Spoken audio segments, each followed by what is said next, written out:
बड़ी खबर आई उत्तरी गाजा पर इजरायल के कंट्रोल से जुड़ी। इजरायल के प्रधानमंत्री बेंजामिन नेतन्याहू ने दावा किया कि उनकी सेना ने उत्तरी गाजा से हमास का पूरी तरह सफाया कर दिया और अब उनकी सेना दक्षिणी गाजा की तरफ आगे बढ़ेगी, जिसका मतलब यह कि यह जंग अभी रुकने वाली नहीं है, क्योंकि बेंजामिन नेतन्याहू ने एक बार फिर साफ कर दिया कि जब तक पूरे गाजा से हमास के लड़ाकों का नाम निशान मिट नहीं जाता तब तक उनका सैन्य अभियान नहीं थमेगा। यानी किसी भी तरह के सीज फायर के लिए इजरायल तैयार नहीं है, क्योंकि इजरायल के प्रधानमंत्री ने दो टूक कहा कि हमास के लड़ाकों के लिए गाजा में कोई भी ठिकाना सुरक्षित नहीं बचा।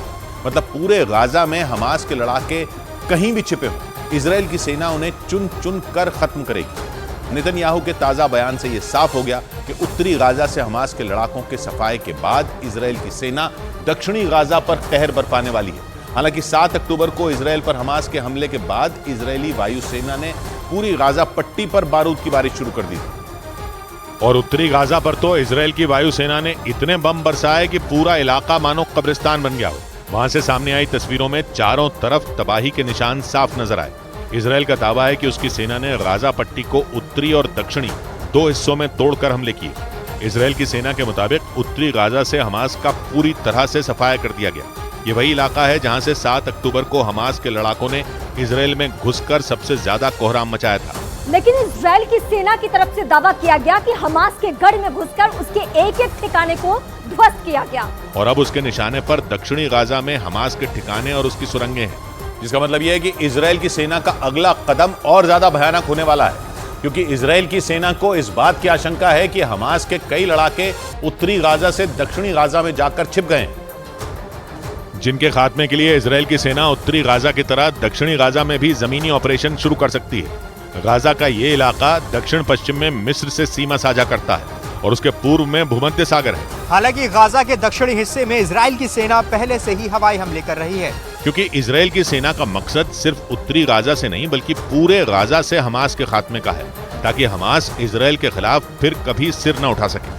इजरायल के मीडिया के मुताबिक उत्तरी गाजा की तरह ही दक्षिणी गाजा में भी इजरायल ने टैंकों और बख्तरबंद गाड़ियों के साथ घुसकर हमास के ठिकानों को तबाह करने का प्लान बनाया है। यानी हमास के खिलाफ इजरायल की जंग जल्द थमने वाली नहीं है। जंग के दौरान अब तक दक्षिणी गाजा फिलिस्तीनियों के लिए सुरक्षित जगह माना जा रहा था।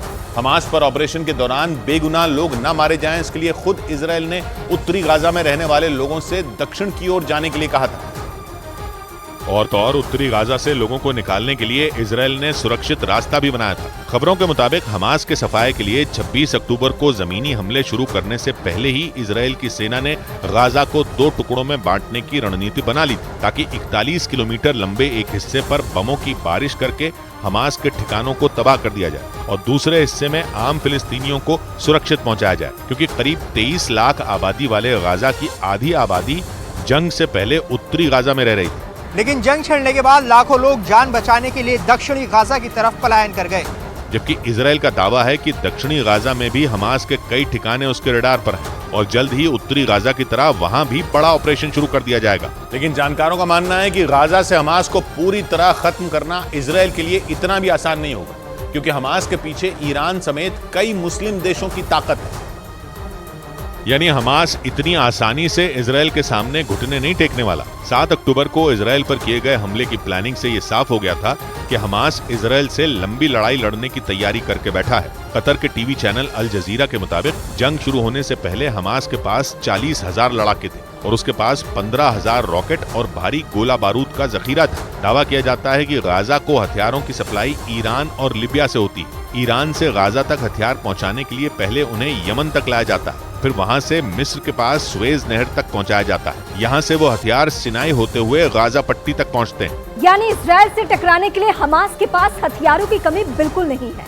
हालांकि जंग की शुरुआत के बाद से ही इजरायल ने पूरे गाजा की घेरेबंदी कर रखी है, चुनकर हमास के हथियारों के गोदामों और ठिकानों को तबाह कर रही है। इस बीच इजरायल की मदद कर रहे अमेरिका के राष्ट्रपति बाइडेन ने भी दो टूक कह दिया कि ये जंग हमास के खत्म होने के बाद ही रुकेगी।